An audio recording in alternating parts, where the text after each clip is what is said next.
അപ്പൊ എല്ലാരും ഈ വീഡിയോ ഉണ്ടോ? ചേച്ചി വണ്ടിയായിട്ട് ചെല്ലണു, വണ്ടി മറിച്ച് കിടന്നു. അണ്ണൻ പോയി വണ്ടി വെക്കാൻ പോണു. അണ്ണൻ പൊക്കി വഴി വണ്ടി വിട്ടു പോണു. അപ്പം ഇതിനകത്ത് മെയിൻ ആയിട്ട് പറ്റിക്കുന്ന 1-2 അബദ്ധങ്ങളുണ്ട്.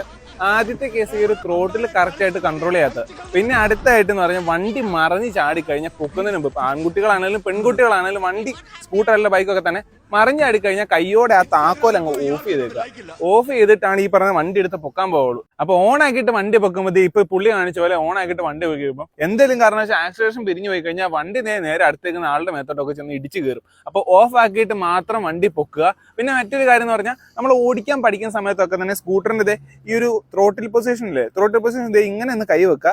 ഇങ്ങനെ കൈ വെച്ച ശേഷം ഇങ്ങനെ ഈ വിരൽ കൊണ്ട് ഇങ്ങനെ പിടിക്കുക.